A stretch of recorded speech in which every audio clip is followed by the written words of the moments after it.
hacer entrar a la gente.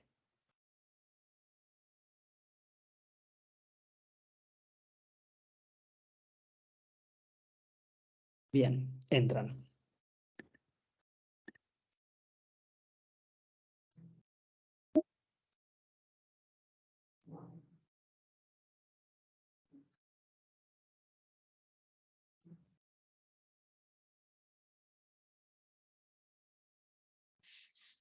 Muy buenas tardes a todos, a todas. Les damos la bienvenida a este espacio virtual del Instituto de Estudios Judiciales de la Suprema Corte de Justicia de la Provincia de Buenos Aires.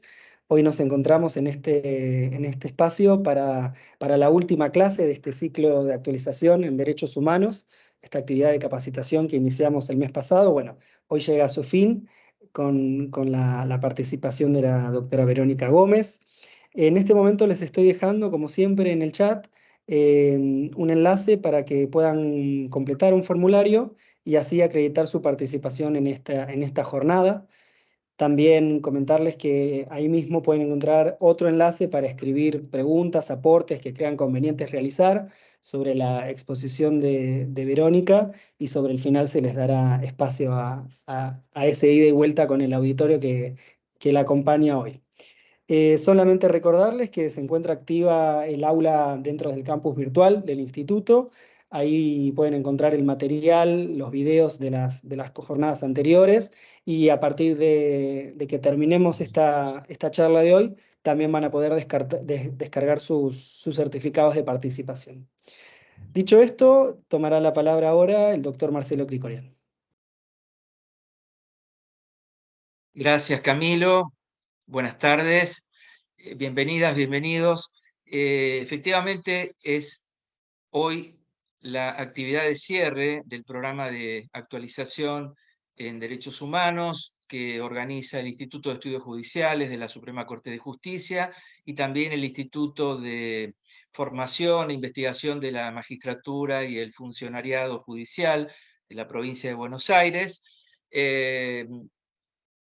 Corresponde brevemente, antes de presentar a la doctora Gómez, expresar el agradecimiento particularmente a la presidencia de la Suprema Corte por impulsar estas actividades que son tan importantes, por abrir la actividad a la comunidad, no solamente para quienes integran el sistema judicial, al Instituto de Estudios Judiciales y a su plantel profesional, al doctor Grajales, relator de la presidencia, y también destacar que hemos tenido dos primeras actividades con un gran número de personas participantes, como se está registrando ahora también, con el doctor Fabián Salvioli, con la doctora Julieta Rossi. Las tres actividades, sumado a la que tendremos hoy con la doctora Gómez, estarán disponibles en el campus, esto es el video, la grabación de la actividad, y también próximamente tendrán un cuestionario tipo múltiple opción relacionado con los temas que se han abordado en cada uno de los encuentros. Esto es usual en el Instituto de Estudios Judiciales para otorgar la certificación respectiva. De todo ello van a tener, por supuesto, noticias e información vía correo electrónico. Quiero ahora sí presentar a la doctora Verónica Gómez, jueza de la Corte Interamericana de Derechos Humanos. Entiendo que la mayoría o casi todas las personas lo conocen, pero la Corte Interamericana de Derechos Humanos es uno de los tres tribunales regionales de protección de derechos humanos que existe en el mundo, juntamente con la Corte Europea de Derechos Humanos y la Corte Africana de Derechos Humanos y de los Pueblos. La doctora Gómez es una destacada jurista formada en la Universidad de Buenos Aires, como abogada, también como traductora e intérprete, con una formación de posgrado en la Universidad de Nottingham en Reino Unido, con máster en leyes, que también tiene un recorrido muy interesante como coordinadora de programas internacionales de cooperación, de capacitación con distintas instituciones académicas del mundo, que a su vez es directora de educación del Centro de Estudios Políticos de la Universidad Nacional de San Martín. Allí también hay una maestría en Derechos Humanos y Democracia en esa universidad. Que es también profesora invitada en una cantidad importante de universidades de distintas regiones del mundo, pero fundamentalmente, si tuviéramos que sintetizar todo ese recorrido curricular, conduce a una vida dedicada al derecho internacional de los derechos humanos y un gran compromiso con esta temática que le ha significado, a partir del año 2022, ser una de las 7 personas que integra la Corte Interamericana de Derechos Humanos. Una pequeña mención más que me parece importante hacer. La doctora Gómez es, juntamente con la doctora Hernández López y la doctora Pérez Goldberg, las 3 mujeres que integran ese órgano judicial, la Corte Interamericana. Este es un avance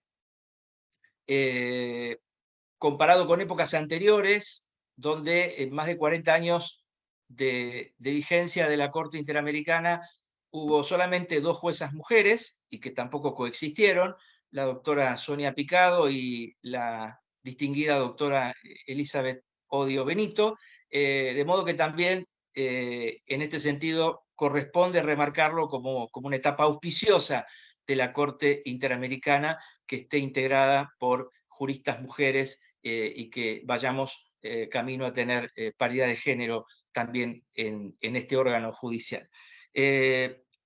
Doctora Gómez, estimada Verónica, escuchamos con atención tu exposición. Como bien dijo Camilo, habrá preguntas, las administraremos y sobre el final haremos, por supuesto, las que ustedes formulen. Adelante. Muchas gracias, buenas tardes. Gran agradecimiento al Instituto, a la Corte Suprema de la Provincia, al doctor Krikorian, que con gran paciencia estuvimos conversando durante todos estos meses sobre la finalización de este curso y esta oportunidad para conversar con todos ustedes. Así que muchas gracias a él y muchas gracias a la institución. Quisiera ver si puedo tomar control de mi PowerPoint. Ahí ya se está cargando y deberías poder tomar el control. Bien. A ver.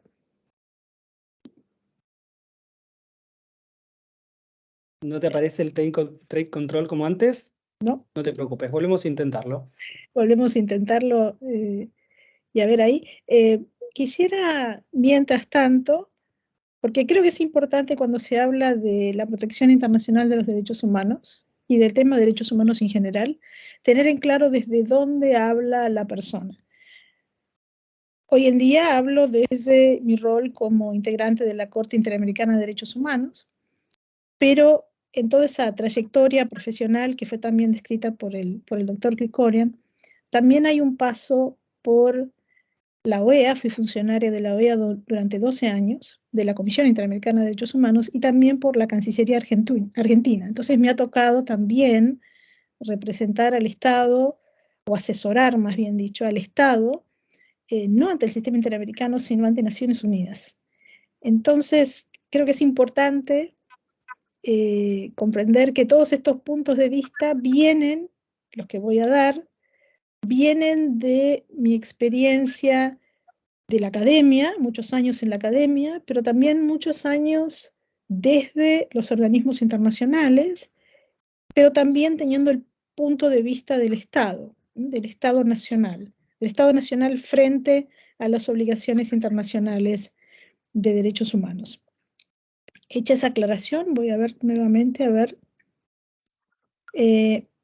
No, me temo, Camilo, que no. No aparece el take control. ¿Querés que hagamos otro intento? O si querés, vos me decís y vamos pasando las pantallas, como prefieras.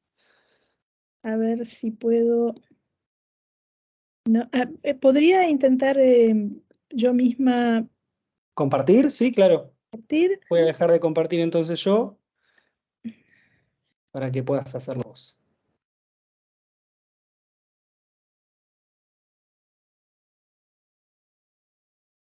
A ver, vamos a ver.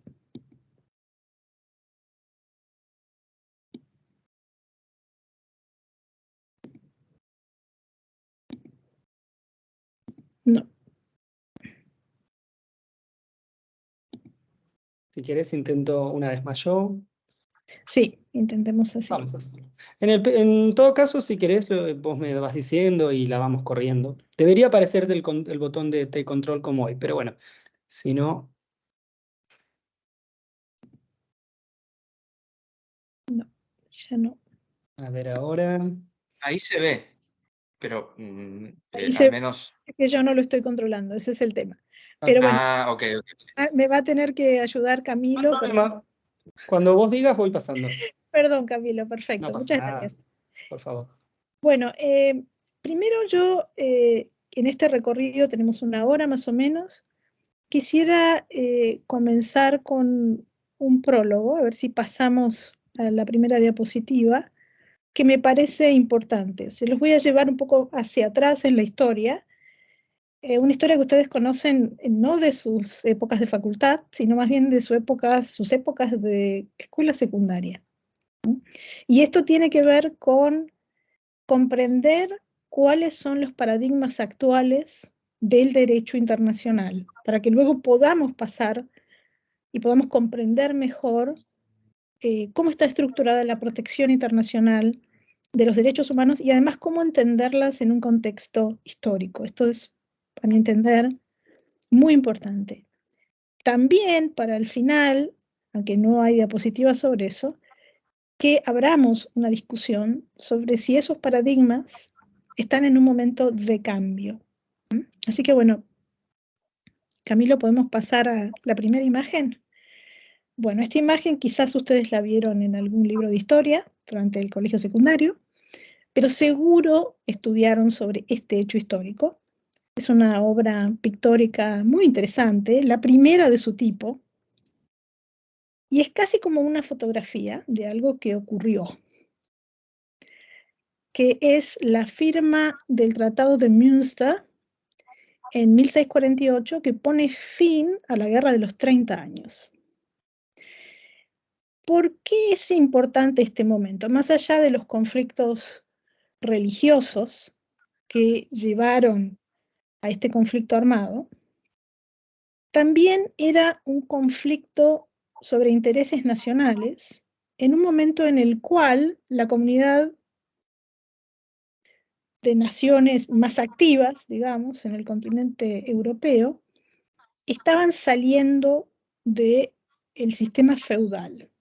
Todavía estaban digamos, el efecto tardío del medioevo con lo que implicaron tantos siglos de sistema feudal, la consolidación de los reinos y de los imperios, y luego el desmembramiento de varios de los imperios más importantes.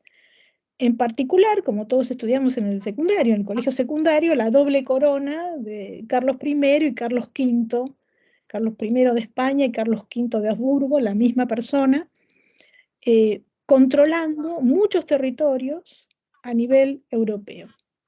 Y después de un conflicto largo, en todo este trasfondo de la reforma y la contrarreforma, lo que vemos en esta pintura, que le pertenece a The National Gallery, normalmente está en Londres, hoy en día está prestada hasta el año que viene en el Rijksmuseum en Ámsterdam. Ahí lo que vemos es la firma de este tratado. Ustedes van a ver vestidos de negro, levantando la mano así, a los representantes de los Países Bajos, que están ganando su independencia como nación en ese momento, y del otro lado vestidos con colores, y con las manos arriba de la Biblia los representantes del Imperio Español. Este momento de la historia, retratado por ustedes ven un señor rubio con bigote que está mirando hacia la cámara, ¿no?, del lado izquierdo. Ese es el pintor, Ter Borch, que estaba en ese lugar, en ese momento. Eso marca el nacimiento de los estados modernos, la idea del Estado moderno. La idea del Estado moderno que en realidad el Estado como lo conocemos hoy va a nacer más de 200 años adelante. ¿Podemos pasar a la siguiente imagen?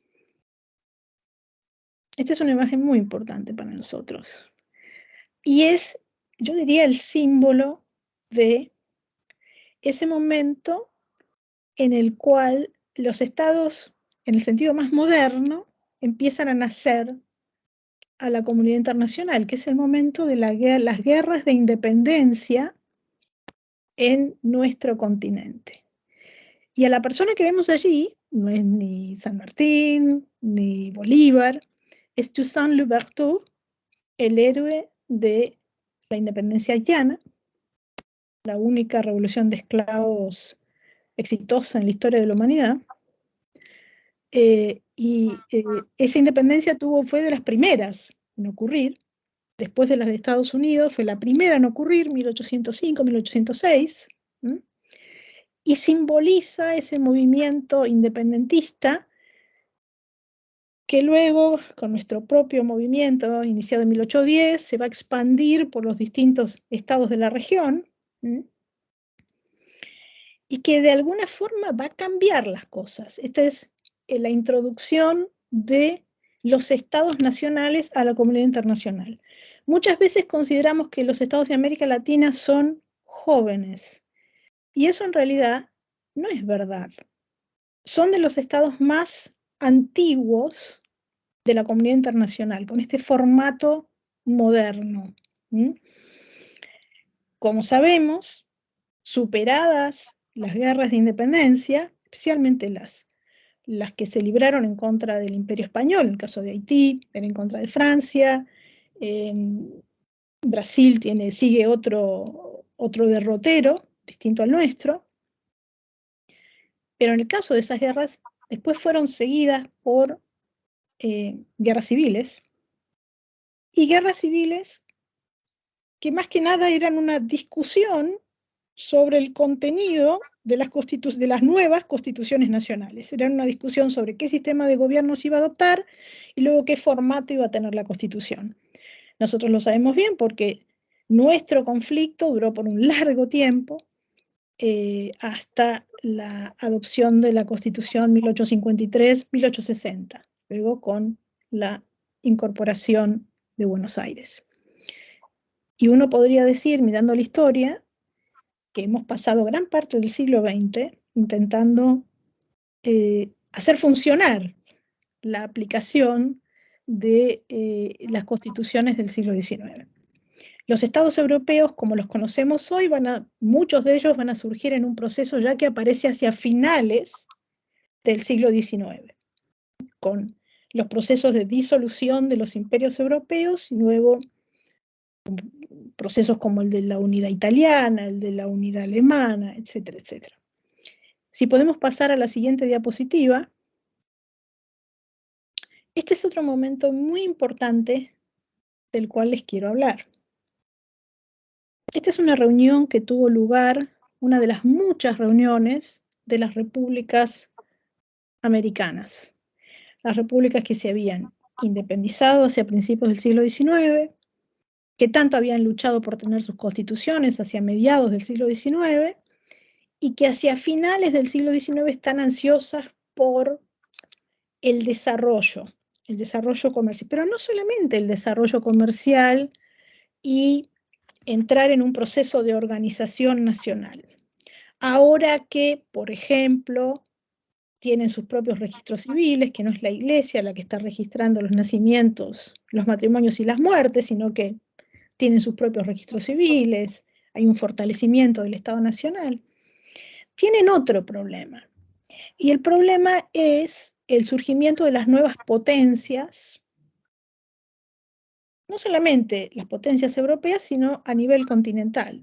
Un Estados Unidos que cada vez, hacia el final del siglo XIX, se hace más y más fuerte como potencia. En un mundo que era muy inhóspito. ¿Por qué? Porque era un mundo en el cual los estados todavía podían conducir sus relaciones mutuas a través de la fuerza. Era un mundo en el cual estaba permitido, era lícito, relacionarse a través de los conflictos armados. Más allá de que hubiera negociaciones, tratados de paz, un auge también del arbitraje internacional, pero más allá de esto, estos países tenían el problema de que eran naciones jóvenes, entre comillas, intentando acomodarse en un concierto de naciones que se estaban formando, mucho menos integrantes de los que tenemos hoy en día, que tenemos casi 200, un número mucho menor, pero que estaban en inferioridad, por ejemplo, en términos militares. Y esa era una época en la cual se utilizaba la fuerza militar, por ejemplo, para el cobro de deudas. Entonces aquí lo que surge hacia finales del siglo XIX, que sería excelente poder imitar hoy en día, es una agenda. Hay una agenda regional. Primero hay una adición importante al lenguaje, que es el término América Latina, que aparece por primera vez más o menos a 1870, por allí, con los primeros juristas que empiezan a estudiar el tema, que se forman en Europa, que vuelven a sus países. Se da todo este movimiento que tiene una oportunidad de cristalizarse cuando se organiza después de la Guerra del Pacífico, de que culmina la Guerra del Pacífico entre Chile y Perú. Tienen la oportunidad de reunirse en Washington en una reunión organizada por el secretario de Estado de Estados Unidos desde ese momento, para tener un diálogo regional, continental. Se reúnen en 1889 en Washington y crean juntos el primer organismo internacional. Es cierto que había entidades de cooperación internacional, la Unión Postal Internacional, la Unión de Telégrafos Internacional, pero el primer nombre que le ponen es Unión de Repúblicas Americanas, establecen una oficina en Washington, y ese va a ser el antecedente de lo que luego se va a convertir en la Organización de los Estados Americanos. Y a través de ese espacio, inicialmente, creo que inocentemente, auspiciado por los Estados Unidos, empieza a desarrollarse una agenda muy fuerte de codificación del derecho internacional. Un derecho que, más que nada, estaba gobernado por la costumbre internacional y que estos estados, con una agenda clara, empujan hacia la codificación en tratados internacionales en el área del derecho internacional privado, con temas tan importantes como la adopción, la condición jurídica de la mujer, todo tipo de temas, no solamente temas comerciales, sino temas clásicos que hoy consideramos clásicos del derecho internacional privado, pero que no estaban codificados, toda esa discusión, y también del derecho internacional público. Por lo tanto, es un grupo de estados, los de América Latina, extremadamente activos en el desarrollo del derecho internacional y con una agenda, la agenda de la igualdad soberana, porque hasta allí los estados no eran iguales en términos jurídicos. Sabemos que en términos económicos, políticos, etcétera, no lo son, pero tampoco lo eran en términos jurídicos. Y esa es su agenda, que desarrollan, creo yo, con gran éxito a principios del siglo XX. Lo que consiguen ya superada la Primera Guerra Mundial, es un reconocimiento de que ya no es lícito mantener relaciones mutuas a través del uso de la fuerza, como elemento para afianzar la igualdad soberana. Y luego estos estados, después de la Segunda Guerra Mundial, participan de la Conferencia de San Francisco, donde se van a crear las Naciones Unidas. Ahora, esos estados son 22 de 50. Son casi la mitad de los estados que participan en la Conferencia de San Francisco. Con lo cual, tienen una gran impronta en la creación de las Naciones Unidas y en el cambio de paradigma que significa la creación de esta institución para el derecho internacional y para las relaciones internacionales. Tienen dos influencias importantísimas. La primera es en incluir a los derechos humanos como uno de los principios, como uno de los pilares de Naciones Unidas. Con ese término, derechos humanos, que fue acuñado por primera vez por un jurista chileno. Y luego, otro gran logro es también darle forma a la Declaración Universal de Derechos Humanos, con base a la experiencia que ellos habían adquirido, ya la habían culminado unos meses antes, que era la de redactar y adoptar la Declaración Americana de los Derechos y Deberes del Hombre. Tienen una gran victoria frente a los estados europeos, que es la inclusión del derecho a la igualdad y el derecho a la justicia, que eran muy resistidos por los demás estados de la comunidad internacional, especialmente Estados Unidos y los estados europeos. Pero finalmente el borrador que tiene éxito para el texto final de la Declaración Americana, que es un borrador preparado por Chile y Panamá, incluye estos dos conceptos como derechos. Un logro muy importante. Camilo, ¿podemos pasar a la siguiente? Bien, superada la conferencia de San Francisco, recordemos, la comunidad internacional en ese momento integrada por 50 estados, y va a ser luego gracias al proceso de descolonización como resultado de la Segunda Guerra Mundial, pactado en el ámbito de Naciones Unidas, que más estados se van a incorporar a la organización, y no solamente a la organización, sino a la comunidad internacional. Pero estamos hablando de una organización muchísimo más pequeña de lo que es hoy en día, que tiene casi 200 miembros. En sentido paralelo, desarrollaron la Organización de los Estados Americanos. Finalmente asumió ese nombre, el nombre con el cual la conocemos hoy en día, pero es el mismo proceso que había iniciado en 1889. Se adoptó la Carta de la OEA en la Conferencia de Bogotá de 1948, y allí también se adoptó la Declaración Americana de Derechos y Deberes del Hombre. Ya en esa época,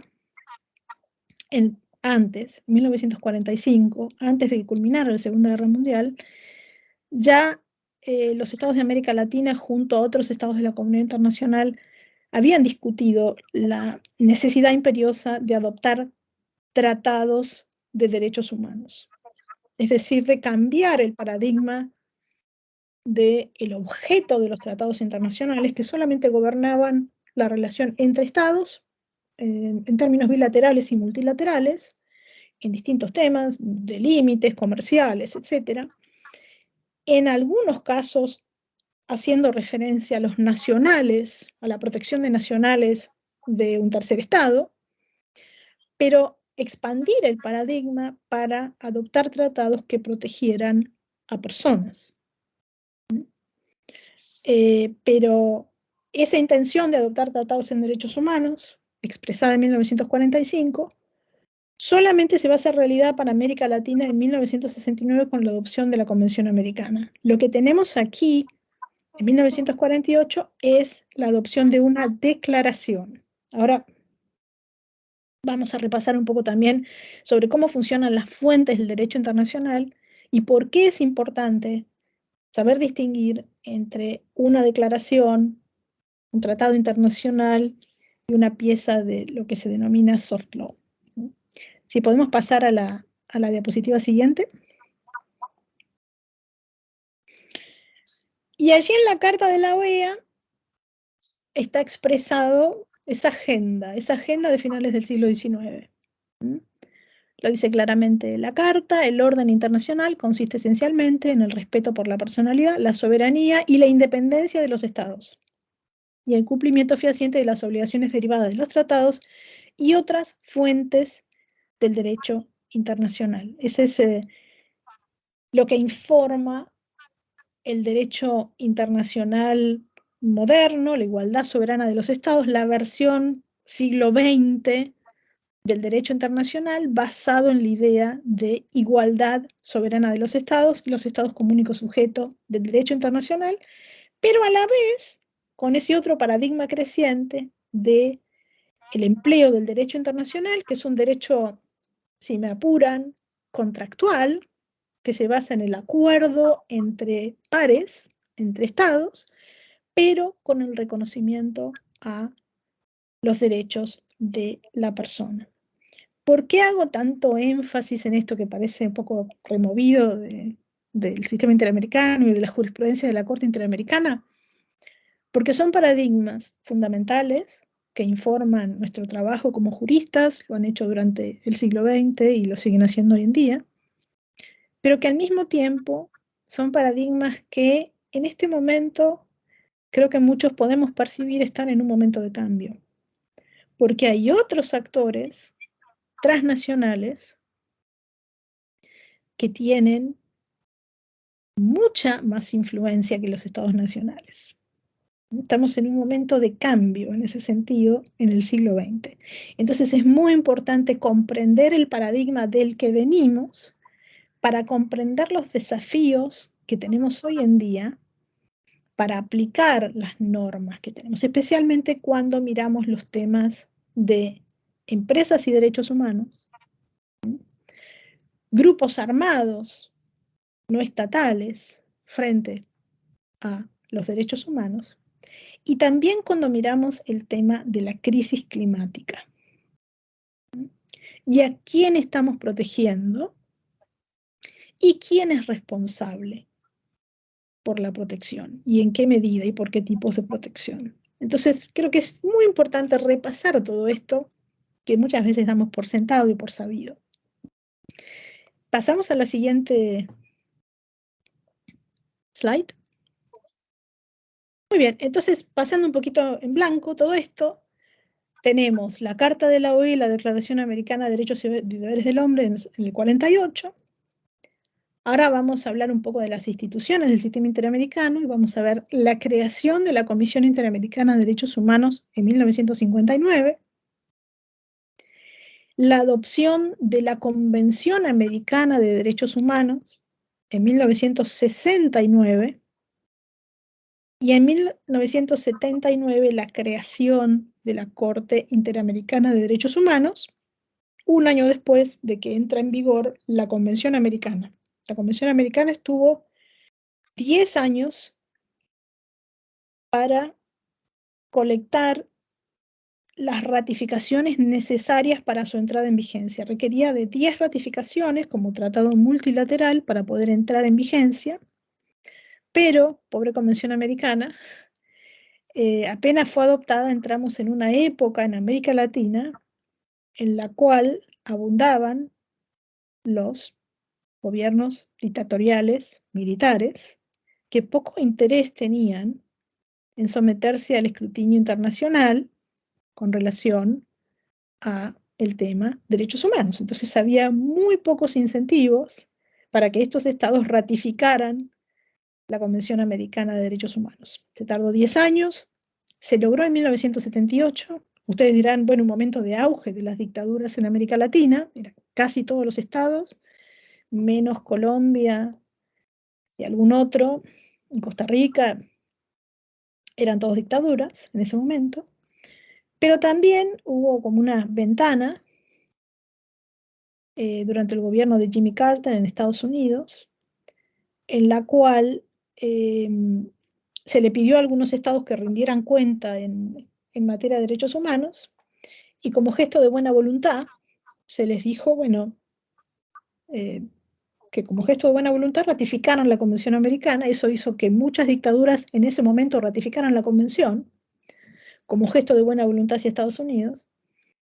Y gracias a eso entró en vigor en 1978 y se logró el establecimiento y la entrada en funcionamiento de la Corte Interamericana de Derechos Humanos basada en Costa Rica. La Comisión Interamericana tiene otra historia, fue creada por una resolución en 1959.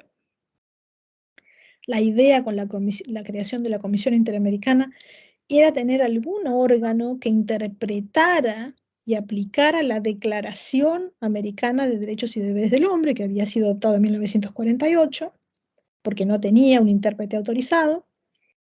Pero más que nada había una intencionalidad política, que era hacer algún tipo de fiscalización de los procesos en Cuba, los procesos en República Dominicana, etc.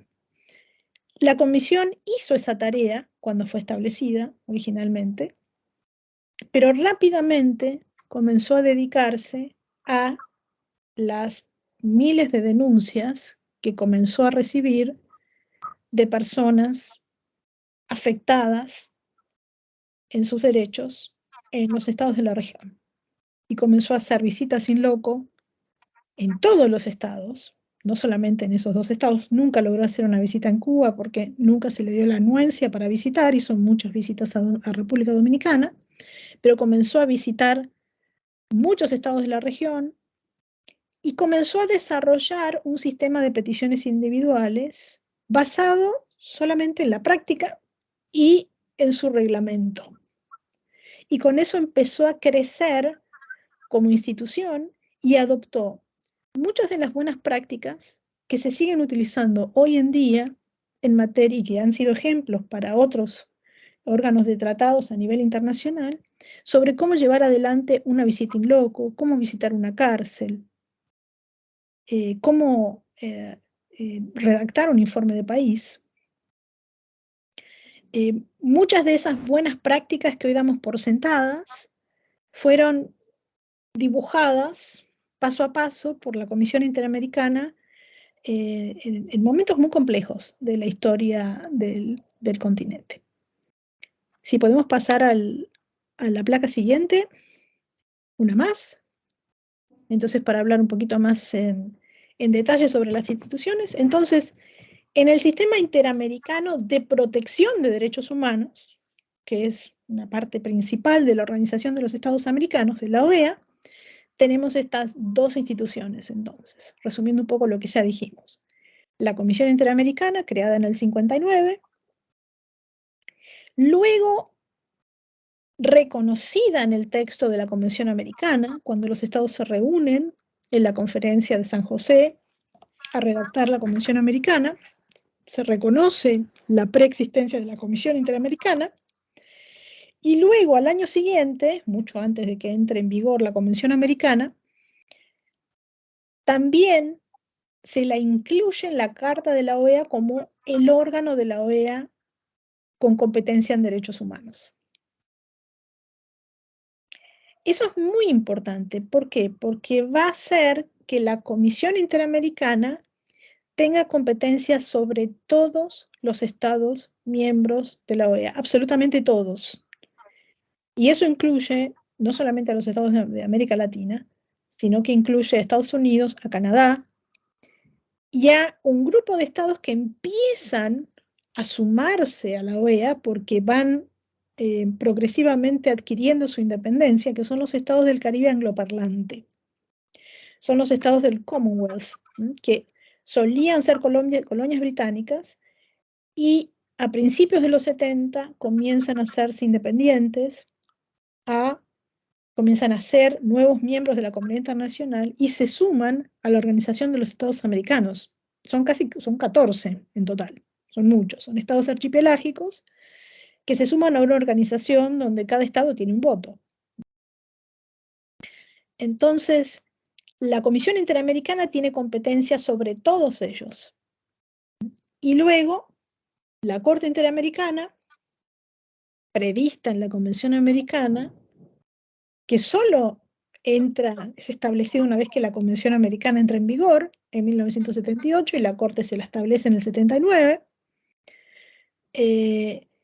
va a tener competencia contenciosa solo con relación a los estados que ratifiquen la Convención Americana de Derechos Humanos y acepten además su competencia. Entonces tenemos un sistema único en ese sentido, donde la Comisión Interamericana tiene competencia sobre todos los estados de la OEA.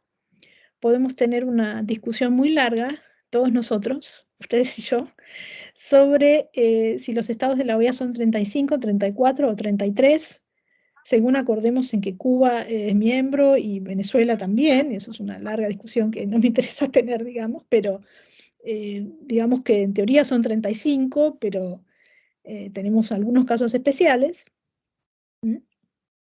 Y en el caso de la Corte Interamericana, lo que va a tener son 22 estados que han ratificado la Convención Americana y también aceptado la competencia de la Corte. Si pasamos a la siguiente. Muy bien. Y ahí vemos algunos temas que tienen que ver con la composición. La comisión está compuesta de 7 comisionados, la Corte de 7 jueces, los comisionados tienen un mandato de 4 años, los jueces tienen un mandato de 6 años. Todos son nacionales de estados miembros de la OEA. Se puede ser juez de la Corte Interamericana sin ser nacional de un estado que haya ratificado la Convención Americana. Eso es posible. Un estado parte de la Convención puede nominar como juez a alguien que, siendo nacional de un estado miembro de la OEA, no es nacional de un estado parte de la Convención Americana. El ejemplo más famoso es Thomas Borgenthal, un gran jurista estadounidense que falleció este año. Un gran hombre que originalmente en realidad nació en Alemania y pasó sus primeros años en Auschwitz, pero luego fue rescatado, fue a Estados Unidos de niño, se nacionalizó, se convirtió en un gran jurista y fue nominado por Costa Rica para la Corte Interamericana, para la primera composición, y fue juez de la Corte Interamericana, luego fue juez de la Corte Internacional de Justicia también. Entonces ese es uno de los ejemplos que existen de esa situación. No es muy frecuente, pero ha ocurrido. Y en el caso de los jueces deben ser juristas. Ahora, estas personas representan como comisionados o como jueces a todos los estados de la OEA, no al estado de su nacionalidad. Y existe una regla muy férrea en el sistema interamericano, y en esto es muy distinto del sistema europeo, por la cual los jueces o los comisionados no participan de ninguna decisión que se vincule con su estado de origen. En mi opinión, después de tantos años trabajando en el sistema interamericano, es una regla muy sabia, no solamente por una cuestión de imparcialidad, sino también por una cuestión de protección de las personas que participan del proceso interamericano, también para evitar represalias. En ambos sentidos es una regla muy sabia. Si pasamos a la diapositiva siguiente.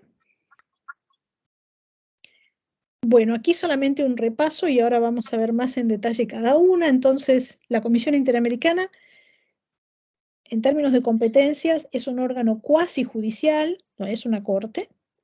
Tiene competencias de monitoreo y de promoción de estándares, mientras que la Corte Interamericana tiene una competencia contenciosa para casos individuales y una competencia consultiva. Pasemos a la siguiente diapositiva y ahí lo podemos ver más en detalle las funciones de la Comisión Interamericana, que son muy amplias, observa la situación de derechos humanos, impulsa estándares de derechos humanos y hace recomendaciones generales y temáticas. Esto lo hace a través de relatorías, tiene una serie de relatorías temáticas. Tiene 2 relatorías especiales también, una sobre libertad de expresión y otra sobre derechos económicos, sociales, culturales y ambientales. Procesa peticiones individuales. Cuando termina de procesar la petición individual, emite un informe y si considera necesario puede referir el caso a la jurisdicción de la Corte Interamericana para que la Corte Interamericana se expida. Puede dictar medidas cautelares para proteger a personas de daños irreparables en situaciones urgentes. Esto es para situaciones en las cuales no se ha producido una violación a los derechos humanos. Porque si ya se ha producido una violación a la Convención, lo que corresponde es presentar una petición sobre violación de la Convención Americana para que se reparen las consecuencias. Las medidas cautelares están allí para prevenir que se produzca una violación y sobre todo para proteger la vida y la integridad personal de los beneficiarios, de las personas. También se puede utilizar como una medida de no innovar, pero siempre que sea para proteger la vida de las personas. El ejemplo clásico son las muchas medidas cautelares que la Corte Interamericana dicta para impedir la ejecución de personas condenadas a la pena de muerte en los Estados Unidos y en algunos países del Caribe, pero más que nada en Estados Unidos, mientras está tomando una decisión sobre si en el caso de estas personas se ha violado o no la Declaración Americana, porque a Estados Unidos se le aplica la Declaración Americana y no la Convención. Quedaba un elemento más en la placa anterior y era que también le puede pedir opiniones consultivas a la Corte Interamericana de Derechos Humanos. Y en el caso de la Corte Interamericana de Derechos Humanos, tiene una competencia contenciosa, por la cual examina y adjudica casos individuales. Tenemos que ir a la que sigue ahora. Bien. Examina y adjudica casos individuales que le envía la Comisión Interamericana. También los estados pueden referir casos. También puede adjudicar casos interestatales, es decir, casos en los cuales un estado presenta una denuncia en contra de otro estado. Es raro, pero ha ocurrido. Hay un par de ejemplos con relación a eso. También puede dictar medidas provisionales en el mismo sentido que la Comisión Interamericana puede dictar medidas cautelares y puede dictar opiniones consultivas a solicitud de la Comisión, de otros órganos de la OEA o de estados miembros de la OEA. En este momento, la Corte Interamericana tiene 3 solicitudes de opiniones consultivas pendientes que está examinando en este momento y sobre la cual está recibiendo observaciones del público en general. Una es una solicitud de opinión consultiva presentada por México sobre responsabilidad estatal sobre la comercialización de armas. Muy interesante, una solicitud muy, muy interesante. Otra es una solicitud de la Argentina sobre la interpretación de las obligaciones de cuidado bajo la Convención Americana y bajo otros tratados interamericanos. Muy interesante también. Y la tercera es una opinión consultiva presentada en forma conjunta entre Colombia y Chile, sobre la cual hay muchos ojos. La comunidad internacional en su conjunto está mirando en este momento lo que va a hacer la Corte Interamericana de Derechos Humanos, que es sobre crisis climática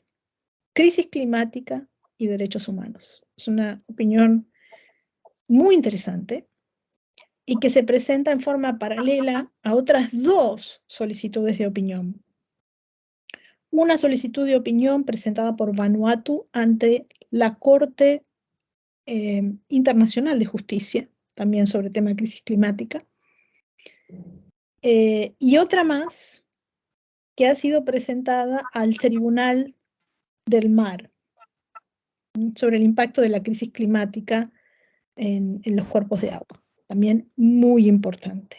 Así que hay mucho foco en las interpretaciones que van a surgir de esta solicitud de opinión consultiva, y también las cortes internacionales, estamos todos mirándonos entre nosotros a ver en qué sentido avanza el derecho internacional. Va a ser muy interesante ver las audiencias públicas en las cuales van a participar muchos estados de la comunidad internacional, además de la sociedad civil, a pesar del hecho que ni Estados Unidos ni Canadá han ratificado la Convención Americana, son ávidos participantes en los procesos de opiniones consultivas y tienen derecho a hacerlo como estados miembros de la OEA, comparecen en audiencia en las opiniones consultivas para presentar su postura porque son conscientes de que las opiniones consultivas de la Corte Interamericana, como las de la Corte Internacional de Justicia y otros órganos internacionales, tienen valor en el desarrollo del derecho internacional y del entendimiento de las obligaciones del Estado. Así que siempre hacen saber su opinión. En este sentido va a ser muy interesante, vale la pena darle seguimiento a todo este proceso, que es público, se puede ver por YouTube en vivo. Bien, si seguimos a la placa siguiente, esto es muy breve para darles una idea de cómo es el procesamiento de una petición individual ante el sistema interamericano. Empieza por la Comisión Interamericana, empieza con la recepción y el estudio preliminar de la petición. Luego, si se cumplen los requisitos que están establecidos en el reglamento de la Comisión y en la Convención Americana también, se da inicio a la etapa de admisibilidad, donde se reciben alegatos sobre competencia y sobre admisibilidad. Los de admisibilidad se refieren al agotamiento de los recursos internos, al plazo de presentación de la petición, a la no duplicación, eso quiere decir si el mismo reclamo está siendo presentado ante un órgano similar a la Comisión, quizás en el ámbito de Naciones Unidas. También a la caracterización, si se trata de un alegato que se refiere a un derecho protegido o no en la Convención Americana. Yo sé que parece obvio, pero no lo es tanto. Y también los temas de competencia, que tienen que ver con si la Comisión Interamericana, en este caso, si tienen competencia ratione temporis, si los hechos ocurrieron cuando el Estado ya estaba obligado en el caso de la Comisión Interamericana, por la Declaración Americana, u otras obligaciones internacionales que sean exigibles ante la Comisión, si es exigible ratione loci, es decir, si ocurrió en un espacio territorial que está bajo el control del Estado en contra del cual se está presentando la petición. Y no es tan simple, porque puede ser un espacio territorial que, si bien no está bajo los límites nacionales, puede estar bajo el control efectivo de ese Estado. Hay muchos ejemplos hay un par de ejemplos importantes de casos que han ocurrido fuera, por ejemplo, del territorio continental de los Estados Unidos, pero se dan en espacios en los cuales en ese momento Estados Unidos tenía control efectivo del territorio. Por ejemplo, durante la invasión de Grenada en la década de los 80, durante una invasión que hubo a Panamá, también durante la década de los 80. Entonces son todos elementos donde hay un análisis de competencia ratione materia, ratione loci, que que es ratione temporis, que son muy importantes para definir los contornos de la competencia de la Comisión y luego de la Corte Interamericana. Ante la Comisión, una vez superada la etapa de admisibilidad, también hay una etapa de solución amistosa, donde debe intentarse resolver el caso a través del diálogo. La Comisión es especialista en esto, en intentar acercar a las partes, y lo hace porque es menos gravoso para la víctima encontrar una solución más temprano en el procedimiento que esperar hasta el final. Por eso se intenta esto.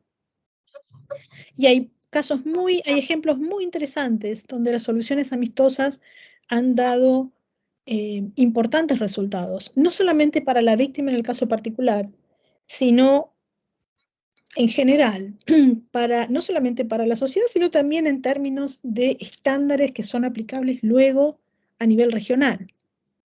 Luego hay una etapa de fondo en la cual se determinan cuáles han sido las violaciones a la Convención Americana o a la Declaración, dependiendo de qué instrumento obligue a ese Estado en particular.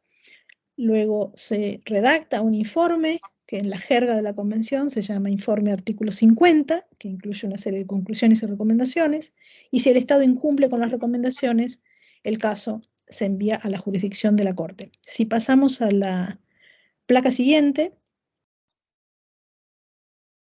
una vez que la Comisión envía copia de su informe a la Corte Interamericana, la Corte Interamericana verifica si se cumplen una serie de requisitos. La Corte tiene que tener claridad sobre cuáles son las víctimas del caso, porque a diferencia de la Comisión Interamericana, la Corte establece reparaciones pecuniarias, entonces necesita una identificación clara de cuáles son las víctimas.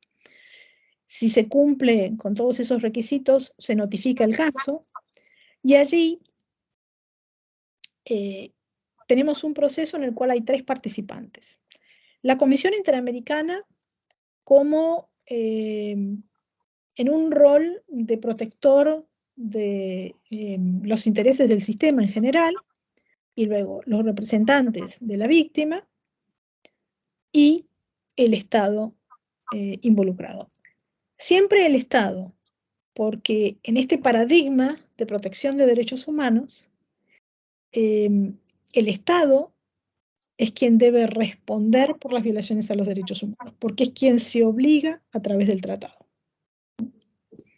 Luego hay una etapa escrita donde se presentan alegatos, la oportunidad del Estado de presentar excepciones preliminares, cuestionar si la Corte tiene competencia, de nuevo, ratione temporis, ratione loci, ratione persona, ratione materia, y puede ser distinta de la competencia que podía ejercer la Comisión sobre un caso, porque la Corte solamente puede actuar en casos en los cuales se ha violado la Convención Americana más otros tratados interamericanos, pero no solamente la Declaración Americana, como es el caso de la Comisión Interamericana. Se puede convocar una audiencia pública, que puede ser en persona, puede ser virtual, o se puede decidir no convocar audiencia, eso es más raro. En el 98% de los casos se convoca audiencia, porque la audiencia tiene un efecto reparador sobre la víctima.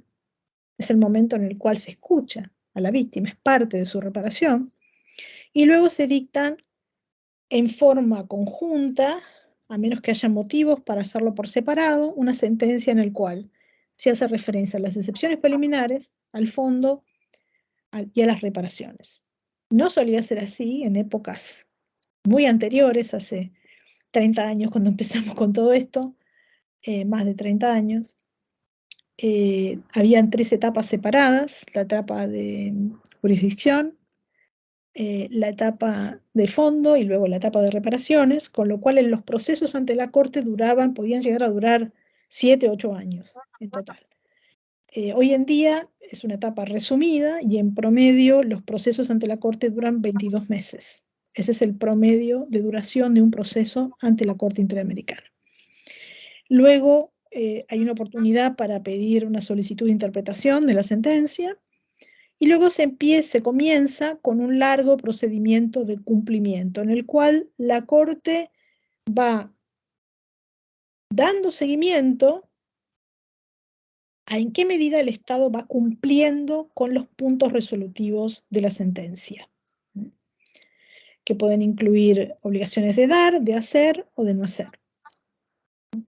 Y en los cuales la Corte es muy famosa por ser muy creativa en cómo enfoca una reparación integral para la víctima, especialmente en casos de graves violaciones a los derechos humanos, que tienen un impacto individual, pero muchas veces tienen un impacto sobre la sociedad en su conjunto, o sobre grupos, porque a veces estamos hablando de comunidades que hacen parte de pueblos indígenas o pueblos tribales, distinto tipo de violaciones a los derechos humanos, con impacto en los tejidos sociales en nuestro continente, que son complejas de reparar. Entonces la Corte ha desarrollado una jurisprudencia muy rica en ese sentido. Si avanzamos. Muy bien. Yo no voy a hacerles la lista de los tratados porque ustedes tienen la lista de los tratados en la Constitución Nacional y además pueden verlos a medida que el Estado argentino los va ratificando, van apareciendo en el boletín oficial y se hacen parte de nuestra legislación. Es una larga lista de tratados interamericanos. Pero quisiera sí, yo sé que ya no nos queda mucho tiempo, pero quisiera hacer un rápido repaso por cómo son las fuentes que utiliza un tribunal internacional como la Corte Interamericana de Derechos Humanos. Así que si pasamos a la diapositiva que sigue, básicamente hay que remontarse al artículo 38 del Estatuto de la Corte Internacional de Justicia, además del propio Estatuto de la Corte Interamericana y su reglamento, para recordar que lo que interpreta y aplica la Corte Interamericana son las convenciones internacionales. Cuidado con el término convención, porque es un poquito ambiguo. Una convención es un tratado internacional. Convención, tratado es lo mismo. Pacto también quiere decir tratado, que son la fuente primaria de obligación de los estados. Una fuente en la cual los estados se obligan por escrito, hay un proceso de firma, de conclusión del texto, luego se trae al Congreso, hay una aprobación en el Congreso y luego hay una ratificación. Es indudable cuál es la obligación del Estado y cómo la asumió. Pero luego también los tribunales internacionales aplican la costumbre internacional, porque la costumbre internacional es parte de las fuentes del derecho internacional. Y la costumbre internacional es una práctica generalmente aceptada como derecho. Y lo menciono porque para quienes integran el Poder Judicial también es un gran desafío, digamos, determinar que existe una costumbre internacional que obliga al Estado. Es un ejercicio difícil, ¿no? Complejo. Por eso se ha hecho tanta codificación del derecho consuetudinario internacional en tratados durante el siglo XX. Ha sido el gran trabajo tan impulsado por América Latina durante todo el siglo XX. Pero sigue existiendo como fuente primaria del derecho internacional. ¿Por qué?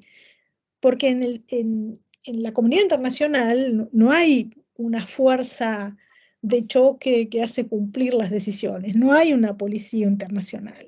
Ustedes me podrán mencionar algunos estados que actúan como si lo fueran, pero eso no existe. El derecho internacional está basado en el principio pacta sunt servanda, que los acuerdos están hechos para ser cumplidos. Entonces, a final de cuentas, más que el tratado, lo que importa es la conciencia de obligatoriedad. Por eso la costumbre sigue siendo una fuente muy importante de obligaciones internacionales. Porque a final de cuentas, eso es lo más importante, que los estados se sientan obligados por esa norma. También están como fuente secundaria los principios generales de derecho, porque para tomar decisiones frecuentemente se apela a los principios generales de derecho. Estos pueden ser principios generales del derecho internacional o del derecho interno. Los de derecho interno los conocemos muy bien, ejemplos, qué sé yo, non bis in idem, indubio pro reo, etc. Y los principios generales del derecho internacional, por ejemplo, es la igualdad soberana de los estados. Ese principio que informa el paradigma actual del derecho internacional. Y luego tenemos como medios de confirmación las decisiones judiciales, las doctrinas, etc. Y ustedes podrán decirme, ¿y la opinión consultiva dónde entra aquí? Bueno, la opinión consultiva en sí misma entra en el último, dentro de las decisiones judiciales. Ahora, el contenido de la opinión consultiva, cuando razona por qué hay una norma emergente del derecho internacional.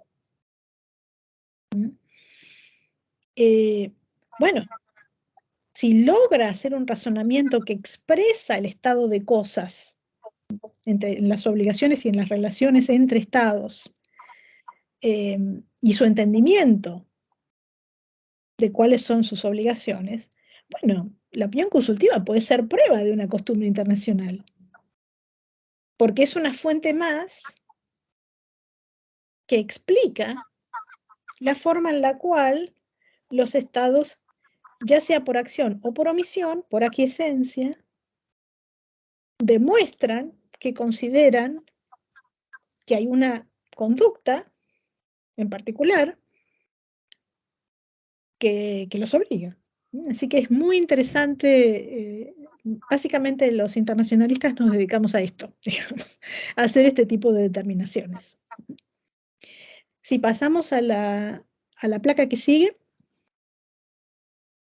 Bien.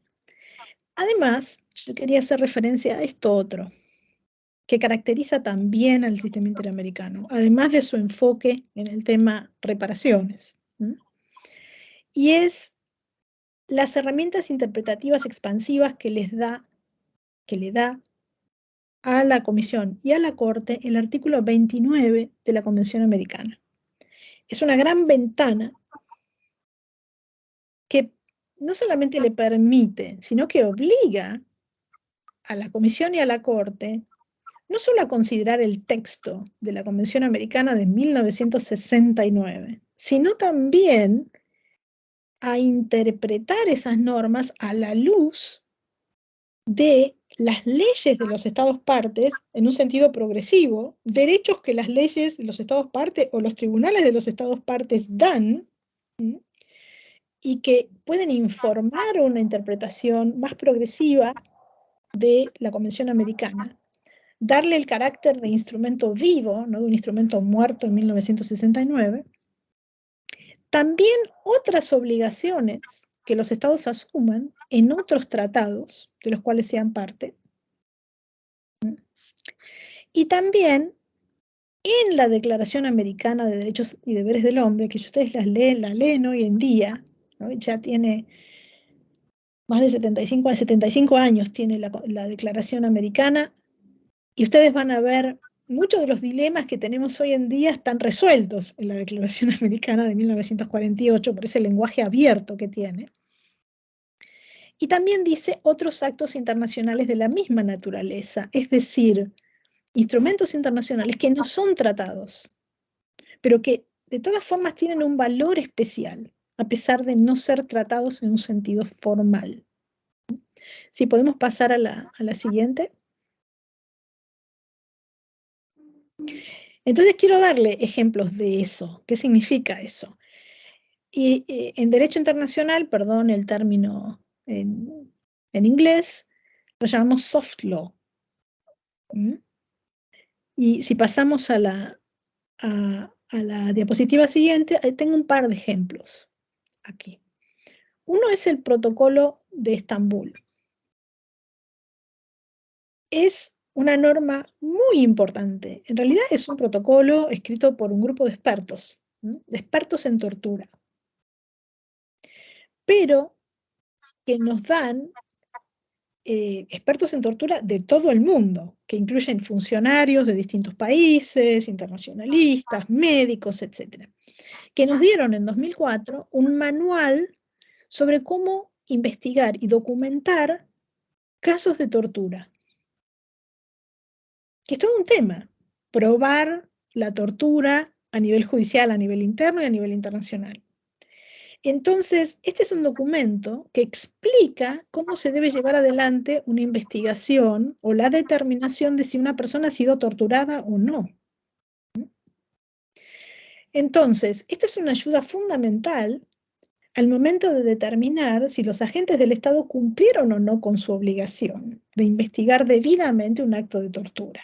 Y la tortura está entre los más graves crímenes, entre las más graves violaciones a los derechos humanos. Entonces, este es un ejemplo de soft law. No es un tratado, pero es un documento que nos da pautas que han sido reconocidas en muchas legislaciones internas y que resumen los pasos principales de cómo hacer este tipo de investigaciones. Ahora pasemos a la otra diapositiva y hay otro ejemplo muy interesante también, que son los principios rectores sobre empresas y derechos humanos. Este es más reciente, de 2011, y que refleja también algunos consensos sobre cómo debe determinarse si el Estado está cumpliendo con su deber de debida diligencia frente a las conductas de actores privados, empresariales, que pueden tener todo tipo de impactos, desde impactos sobre el medio ambiente, hasta impactos sobre la economía, sobre las personas, etc. Pasemos a la diapositiva que sigue. Bien, ya para terminar, algunas notas rápidas sobre impactos y desafíos y pasamos a la siguiente. Bien, entonces, ¿cuáles son las consecuencias del incumplimiento con las obligaciones internacionales entonces? Bajo la Convención Americana, bajo los tratados, bajo la interpretación que les dé la Corte y la Comisión Interamericana. Bueno, primero, la responsabilidad por actos internacionalmente ilícitos, la responsabilidad del Estado. El Estado es responsable si se viola el tratado que firmó. Y luego están estas facultades remediales de los órganos internacionales, las reparaciones a las cuales hacía referencia anteriormente, que en el caso del sistema interamericano recogen, hay una serie de principios que han sido acordados por la comunidad internacional, son principios nada más, no hay un tratado sobre responsabilidad internacional, hay una serie de principios basados en los principios generales de derecho y que exigen que primero hay que intentar tener una restitutio in integrum, es decir, volver las cosas al estado anterior. Ahora, si nosotros tenemos un grave acto de contaminación ambiental, no vamos a poder volver las cosas al estado anterior. Miren la audiencia, pueden mirarla por YouTube, una audiencia que se tuvo el año pasado, en el mes de octubre, en el caso de La Oroya versus Perú. Y fíjense a ver qué opinan de eso, ¿no? De esa audiencia, de lo que cuentan las víctimas, de lo que cuentan los expertos, de lo que cuenta que ha intentado hacer el Estado por décadas. Si hay una desaparición forzada,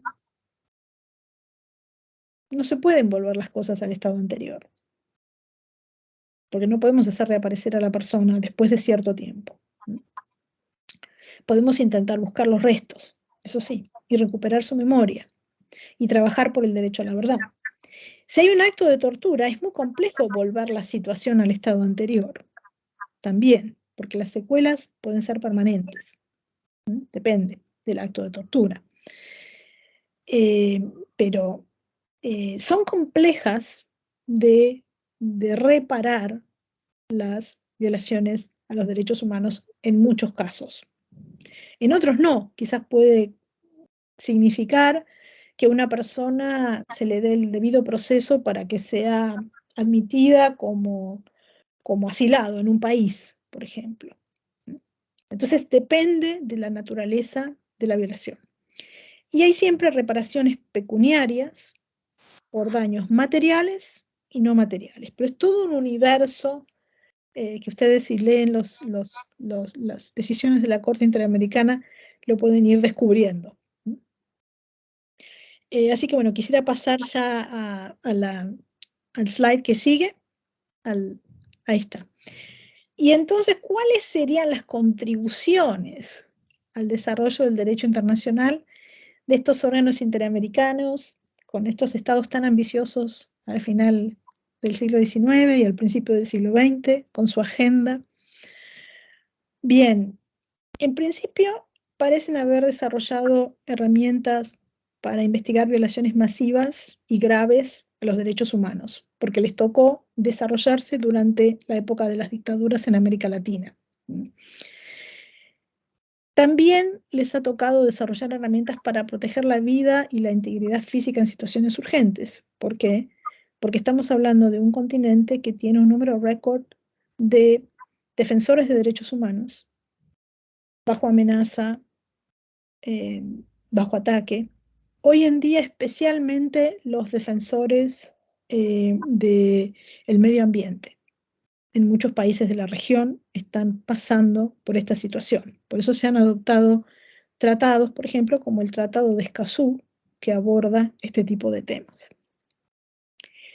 Luego, parecen haber hecho una importante contribución en términos de conceptualización de cómo se repara el daño material e inmaterial por violaciones a los derechos humanos.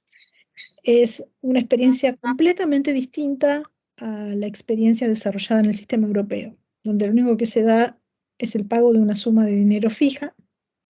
Últimamente ha habido más innovaciones en términos de reparaciones, pero hay una gran diferencia entre cómo se aborda el tema entre los dos sistemas. Luego, en términos históricos, fue un sistema que hizo un gran aporte a la justicia transicional, especialmente durante la década del 90, cuando había muchos países que estaban saliendo de las dictaduras.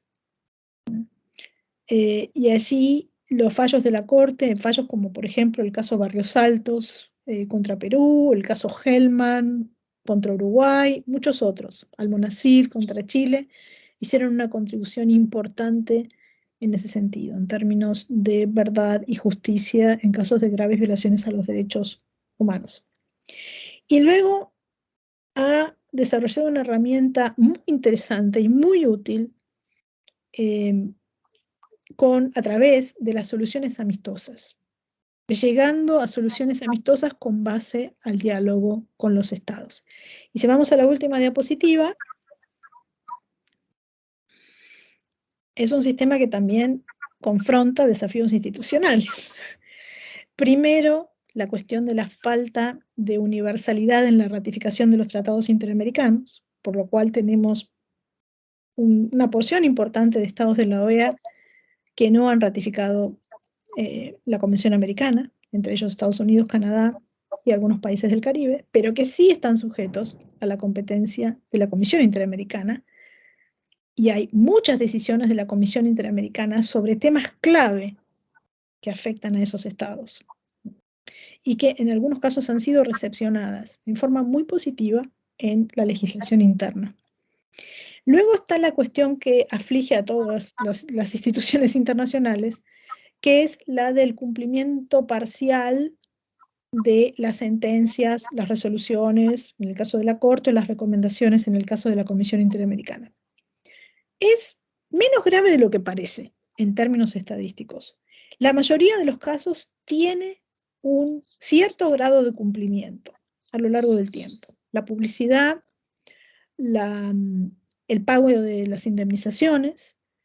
La parte más compleja es alcanzar la justicia en el caso particular. Esa es la parte más compleja de muchos de estos casos. Y ocurre frecuentemente en casos que involucran graves violaciones a los derechos humanos, especialmente las ocurridas durante los 70, los 80, los 90, pero no solamente esas. Entonces allí también hay temas que tienen que ver con desigualdad estructural Por ejemplo, que podemos estar hablando de trabajo esclavo en Brasil, por ejemplo, que hay varios casos sobre ese tema, entre muchos otros.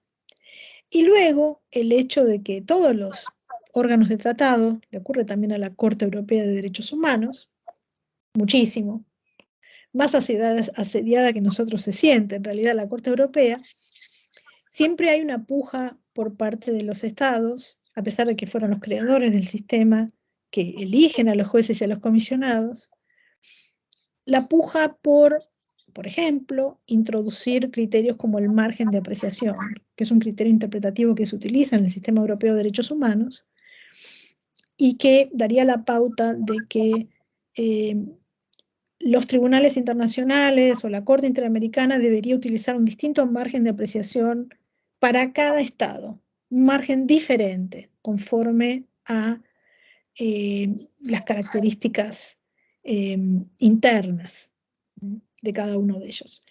Lo cual, en alguna forma, muy fundamental y muy conceptual, conspira contra esos principios que veíamos en esa agenda de finales del siglo XIX y del siglo XX, de impulsar en forma conjunta el derecho internacional por parte de los estados de nuestra región, y que ha sido tan positivo en el avance en la interpretación y la aplicación de nuestras constituciones, y que también tenemos que mirar con cuidado cuando confrontamos los desafíos presentes que tenemos en conjunto, muchos de los cuales son de carácter transnacional, la mayoría de los cuales, como por ejemplo el crimen organizado, que opera a nivel transnacional, y los peligros existenciales que trae la crisis climática. Muchas gracias. Esa es la exposición. Muchas gracias, Verónica. Muy clara, muy didáctica. Lo hemos ido recogiendo a través de comentarios en el chat y por la enorme cantidad de preguntas que recibimos y que estoy concentrando en 3 o 4 ejes temáticos para que podamos hacer un uso adecuado del tiempo. Hay en principio 4 o 5 preguntas. La primera tiene que ver con el plazo para reclamar ante el sistema interamericano en aquellos supuestos que el pleito ya ha pasado por la Corte Suprema de Justicia de la Nación, pero uno esa pregunta con otra para establecer alguna conexidad, porque también hubo alguien que planteó qué ocurre si no están agotados los recursos internos, si esa es una valla para no avanzar reclamando ante el sistema interamericano.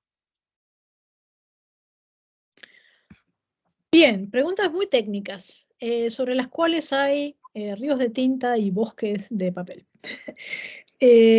Porque son requisitos que están presentes en todos los tratados internacionales de derechos humanos, el del agotamiento de los recursos internos y el del plazo de presentación. Primero, el del agotamiento de los recursos internos. Es cierto que antes de presentar una petición en el sistema interamericano ante la Comisión Interamericana de Derechos Humanos hay que agotar recursos internos, pero el agotamiento de los recursos internos depende del tipo de violación. Entonces, si una persona ha sido detenida y está incomunicada y por lo tanto está en peligro de ser o torturada o desaparecida, el único recurso que hay que agotar es un habeas corpus o un amparo o una tutela o como se llame en el en el país en particular en el cual ocurre la violación. Entonces es un recurso breve y sencillo para determinar el paradero de una persona. Entonces, ese es un ejemplo de recurso. Ahora, un amparo no es un recurso para agotar por un reclamo, por ejemplo, vinculado al derecho a la propiedad. Eso requiere otro tipo de agotamiento de recursos internos. O, por ejemplo, si tenemos una persona que lo que tiene es una situación de detención administrativa porque está intentando ingresar en un estado solicitando asilo. Entonces esa persona, si se le impide el acceso a los recursos judiciales, lo único que tiene disponible es un recurso de tipo administrativo. Entonces el agotamiento es muy sencillo y muy rápido.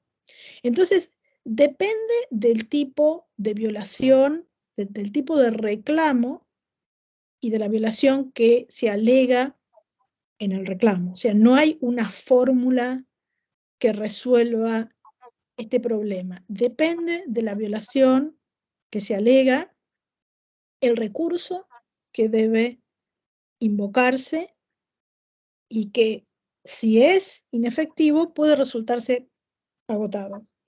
Y más que nada tiene que ver con cuáles son los recursos que el derecho interno le ofrece a esa persona y si esos recursos son efectivos. Entonces, la respuesta es, debe ser el recurso adecuado y si es efectivo, debe seguirse hasta el final. Ahora, si el recurso adecuado no está disponible o si, aunque esté disponible, no es efectivo, y ahí también hay una larga discusión sobre cómo determinamos la efectividad. En muchos casos también la efectividad está vinculada al retardo. Y si tenemos, por ejemplo, una persona privada de la libertad y un retardo de más de 2 años,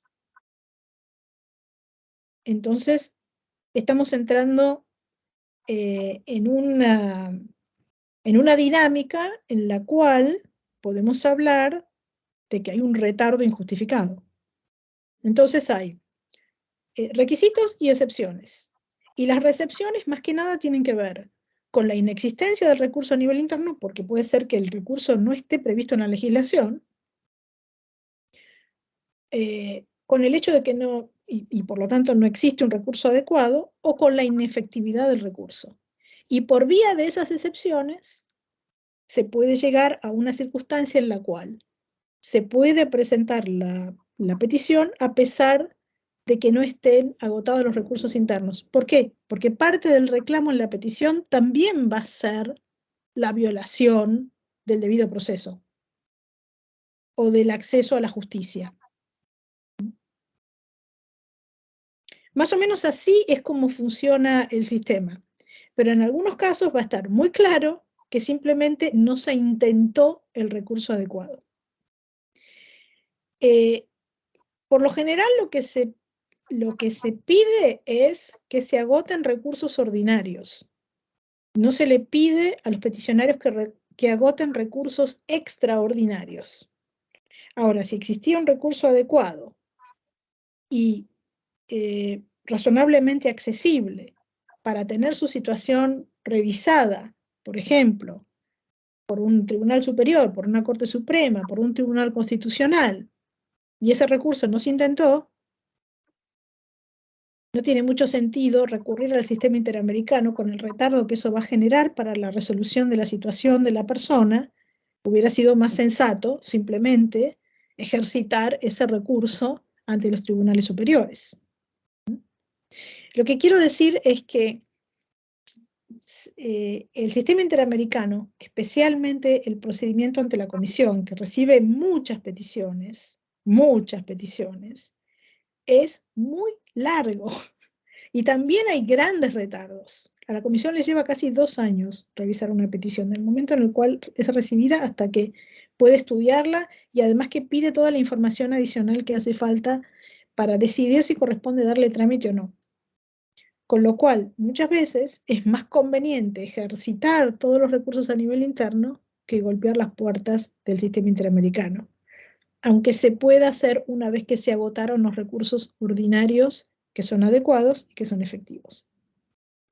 Ahora, esto está ligado también al plazo, porque el plazo que menciona la Convención Americana y otros tratados de Naciones Unidas es el plazo ideal de 6 meses contados desde la notificación de la decisión final.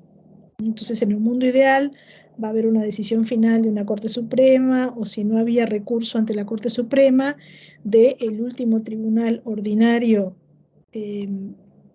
competente, digamos, un tribunal de apelación, depende del país y de la legislación en cada caso, y del tipo de recurso, y luego se cuentan esos 6 meses y la petición deberá presentarse durante ese plazo. Pero la mayoría de los casos que llegan son casos en los cuales hay retardo, no hay recurso, los recursos no son efectivos. Entonces no hay desde qué momento contar los 6 meses.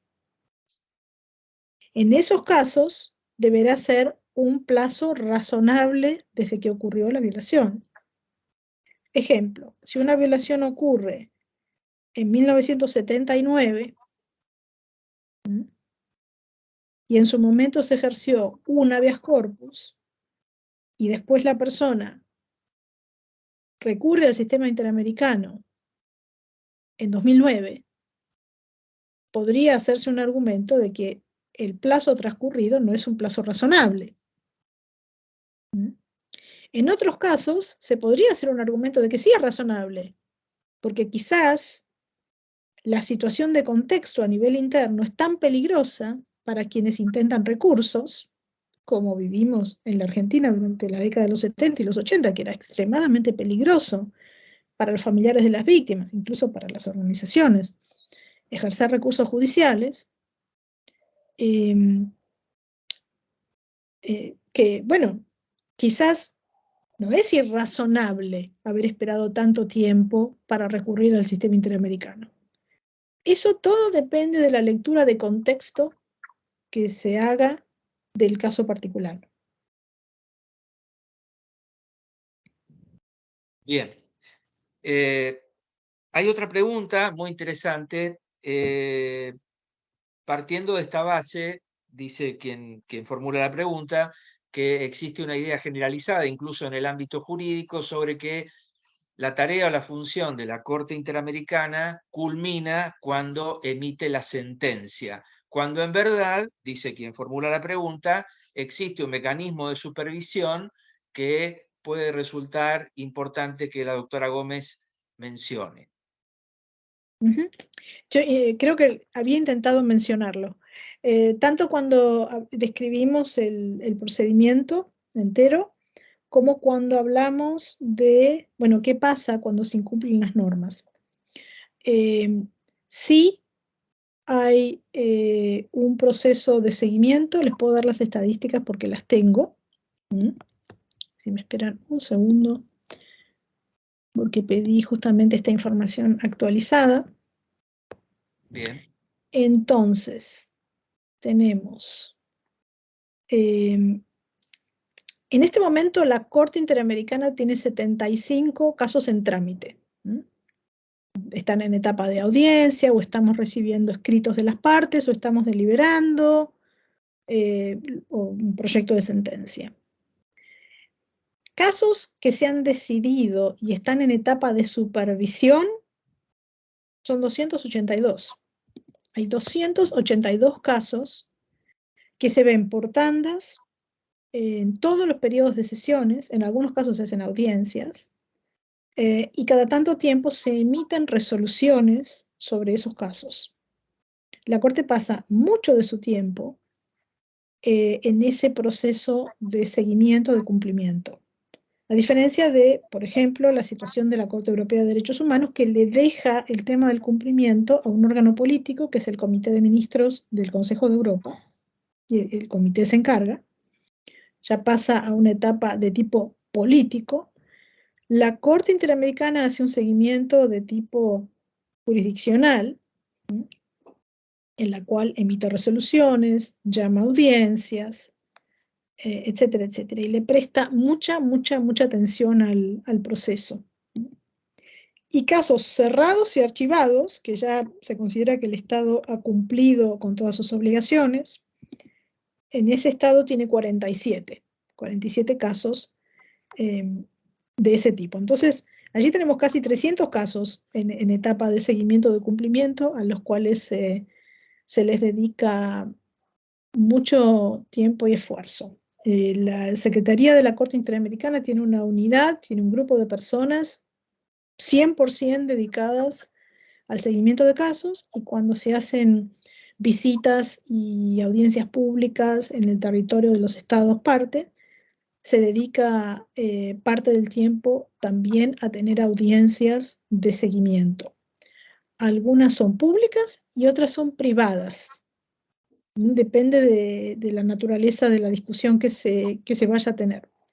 Pero el sistema interamericano le dedica mucho tiempo a la cuestión de cumplimiento. Efectivamente, es una parte muy importante del trabajo de la Corte. Clarísimo, Verónica.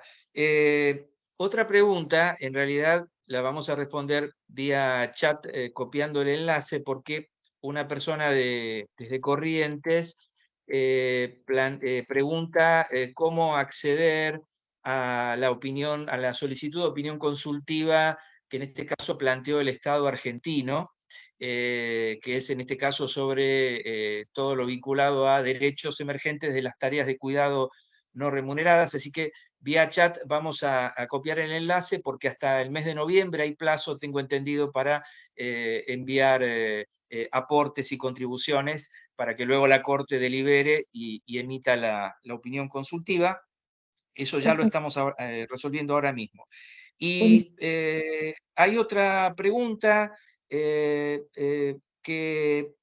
refiere a si es usual que la Corte Interamericana adopte medidas provisionales. Acá simplemente hago un agregado porque lo he leído en estos días. La Corte estuvo sesionando, la propia doctora Gómez formando parte del tribunal, y en un caso muy conocido, que es el Vera Rojas versus Chile, se adoptan medidas provisionales cuando hay un cambio de situación, tengo entendido, porque el papá de la niña ha perdido el trabajo y no puede contar con los recursos económicos para aportar al sistema de salud que le permite el sistema de hospital domiciliario, y la Corte allí adopta, en función de una situación claramente de gravedad, medidas provisionales. Pero más allá de este caso que ahora estoy recordando con motivo de la pregunta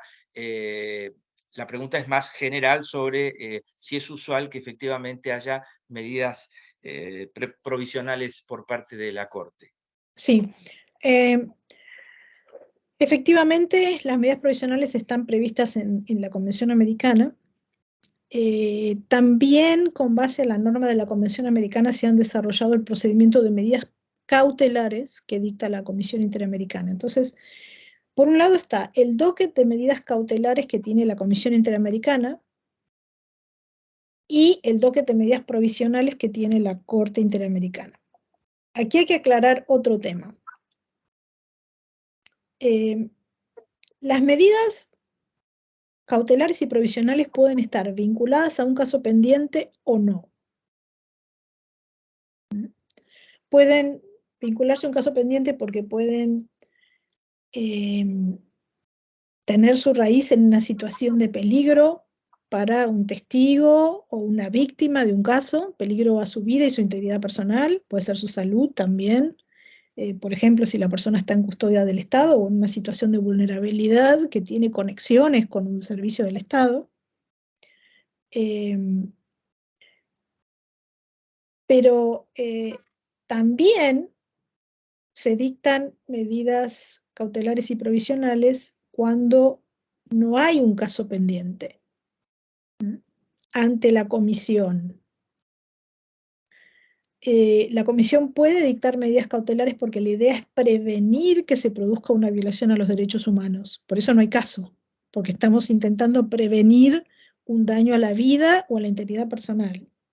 Y pueden ser amenazas en contra de un defensor de derechos humanos, puede ser, como mencioné antes, algo que sí puede estar vinculado a un caso, es impedir que se aplique la pena de muerte si hay un caso pendiente y todavía no se ha determinado si hay una violación o no a la convención, pero también puede ser un daño ambiental irreversible sobre las personas y eh, su medio ambiente cultural, su medio ambiente natural. Es muy rica la doctrina que ha desarrollado la Comisión Interamericana sobre este tema. Ahora, aunque no haya un caso pendiente ante la Comisión Interamericana, la Comisión puede remitir este tipo de casos, este tipo de solicitudes de medidas cautelares, terminar elevándolos a la Corte Interamericana, si considera que ya no puede hacer más nada con relación a la situación, y es la Corte quien debe retomar el diálogo con el Estado para asegurarse de que no ocurra la violación. Es bastante complejo, porque estamos intentando allí prevenir en tiempo real una violación a los derechos humanos en vez de reparar una violación que ocurrió hace mucho tiempo. Así que es una gran responsabilidad. La Comisión tiene más de estas medidas en su docket que la Corte. La Corte no recibe directamente solicitudes de medidas provisionales que no estén vinculadas a casos ante la Corte ni ante la Comisión. Las debe recibir a través de la Comisión. Porque si no, las personas podrían acceder directamente a la Corte Interamericana, y eso no es lo que establece la Convención Americana. Lo que establece la Convención Americana es que ese acceso es a través de la Comisión Interamericana. Entonces, la medida provisional puede no estar vinculada a un caso, porque todavía no se produjo la violación, estamos intentando prevenirla, pero en todo caso debe ser traída por la Comisión Interamericana. Si se trata de una causa que está pendiente ante la Corte puede adoptarla en forma directa. Eso no hay ninguna duda. Y también lo ha hecho en etapa de supervisión. No solamente cuando está pendiente de una decisión de fondo de la causa, sino también cuando, habiéndose pronunciado sobre fondo de reparaciones, la cuestión está en etapa de supervisión. Y allí debe diferenciar muy bien entre lo que es una supervisión de cumplimiento y una medida de protección frente a la amenaza de un daño irreparable. Debe hacer esa diferenciación en forma correcta. A veces no es tan sencillo, pero hay todo tipo de ejemplos en la jurisprudencia de la Corte, pero debe ser muy cuidadosa en ese sentido. ¿Por qué lo digo? Yo soy una gran creyente en las medidas cautelares y provisionales. Me tocó trabajar mucho en esa área cuando trabajaba en la Comisión Interamericana.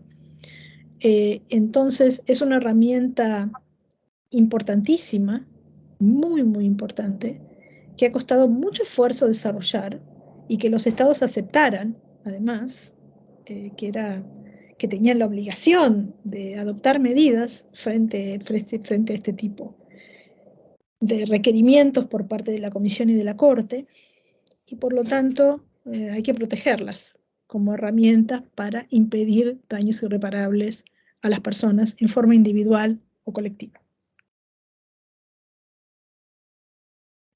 Bien, hay 2 o 3 preguntas últimas.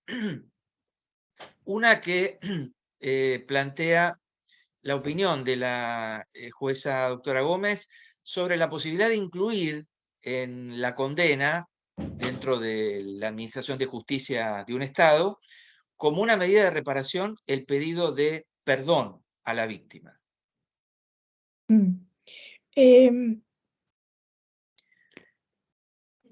Yo lo he visto en muchos casos, lo he visto en audiencias públicas, ocurrir delante de nuestros ojos, digamos, incluso que se hagan en audiencia pública. El pedido de disculpas con ese lenguaje está incluido en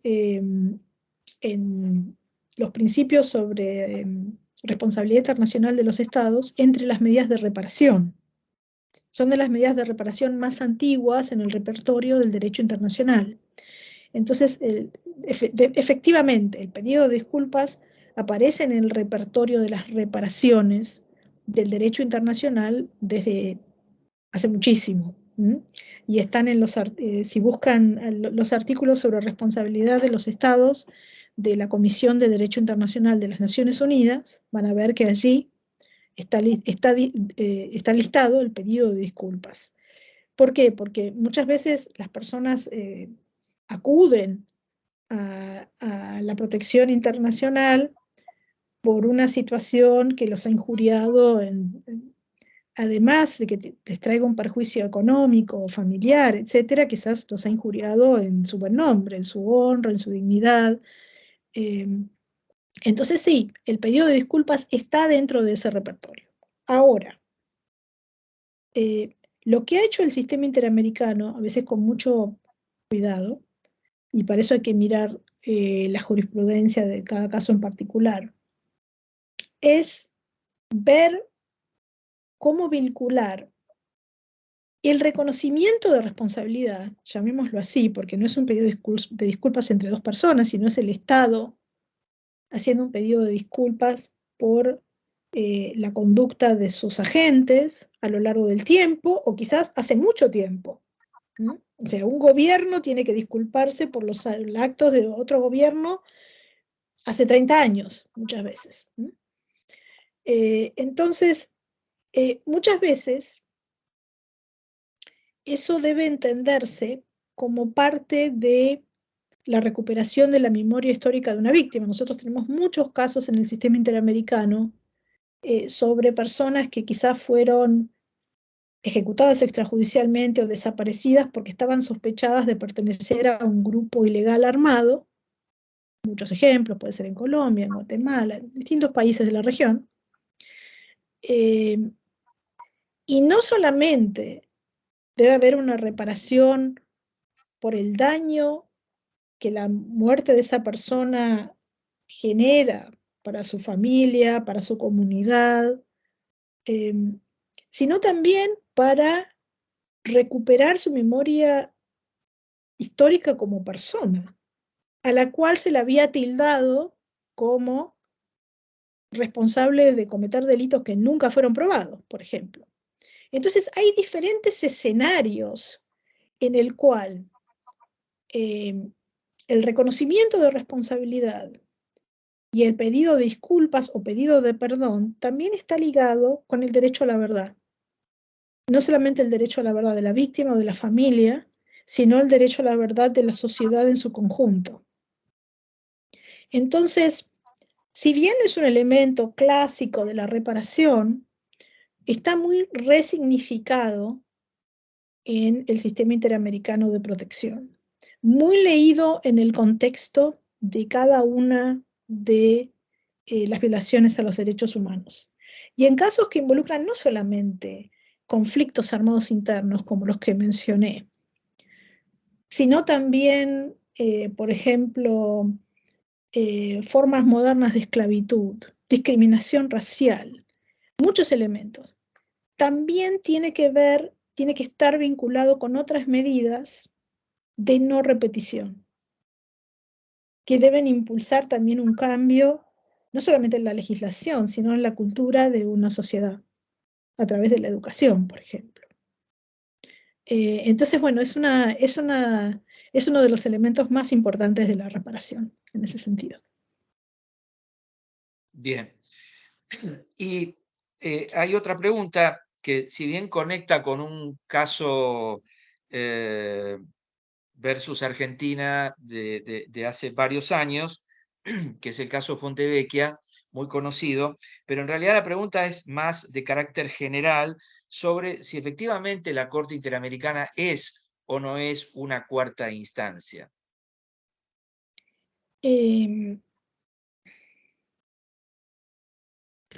Buena pregunta. Yo como jurista estoy convencida que no debe serlo. que no debe serlo. Y hay fallos en los cuales, incluso algunos recientes, en los cuales se nota que la Corte se preocupa de diferenciar su rol como intérprete de la Convención Americana, del rol que tienen los tribunales internos. Eso es verdad. Pero al mismo tiempo, por cómo funciona la responsabilidad del Estado en esta ficción imperfecta que tenemos, ¿no?, del Estado Nacional y cómo funciona el derecho internacional y cómo hacemos funcionar la protección de los derechos de los individuos a través de la protección internacional de los derechos humanos, no es sorprendente. Creo que es de esperar que puedan haber interpretaciones que están en una zona de penumbra. Eso no me sorprendería, digamos. Pero, ¿por qué? Porque el Estado también puede incumplir obligaciones internacionales a través de los actos del Poder Judicial. Esta es una realidad. El Estado no tiene, como decía mi profesora de Derecho Internacional, la doctora Gutiérrez Pose, que falleció hace un par de años, el Estado no tiene pies ni manos, ni boca, ni oídos, ni nada. Entonces, las violaciones a las obligaciones internacionales se materializan a través de los actos de sus funcionarios. Y el Poder Judicial es parte de ese cúmulo de funcionarios. Entonces, pueden haber decisiones del Poder Judicial que sean incompatibles con obligaciones internacionales de los estados. Y creo que aquí se está haciendo referencia a eso, en instancias en las cuales la Corte Interamericana, no sin mucha meditación antes, indica que hay decisiones que deben quedar sin efecto. Yo creo que ahí hay que meditar mucho cómo se emplea el lenguaje, y luego cómo se lleva adelante también la supervisión de sentencia, para evitar malentendidos en ese sentido, evitar los famosos choques de trenes, etcétera, etcétera. Pero yo comprendo perfectamente esa zona de penumbra que se da cuando se considera que la responsabilidad del Estado se perfecciona a través de un acto del Poder Judicial y que es lo que debiera hacerse para facilitar la reparación de esa violación, que sigue persistiendo a menos que se deje sin efecto esa decisión o ese acto o esa conducta que es incompatible, que quizás en una circunstancia particular puede ser una decisión judicial misma. Eso es muy complejo. También en casos en los cuales estamos hablando quizás de violaciones que son equivalentes a crímenes de lesa humanidad y de repente en estados en los cuales no se ha hecho previsión legislativa sobre esos temas, pueden operar la prescripción, la cosa juzgada, etcétera, etcétera. Y entonces también nos encontramos en zonas en las cuales los mensajes de la Corte pueden llegar a colisionar, digamos, con decisiones que se adoptaron a nivel interno de tipo judicial simplemente en aplicación del derecho interno. Entonces, de por sí nos va a tocar entrar en esas zonas de penumbra. Si no existieran esas zonas de penumbra, no había razón de ser para un órgano como la Corte Interamericana de Derechos Humanos, como intérprete. Así que yo creo que, bueno, creo que esas zonas de penumbra son complejas de navegar. Pero a final de cuentas tenemos criterios rectores de cómo debemos interpretar las normas, los tratados internacionales de derechos humanos para asegurar una reparación para las víctimas. A final de cuentas, ese debiera ser nuestro norte. Ese debiera ser nuestro norte. Entonces sí, es un tema muy complejo que requiere mucha reflexión.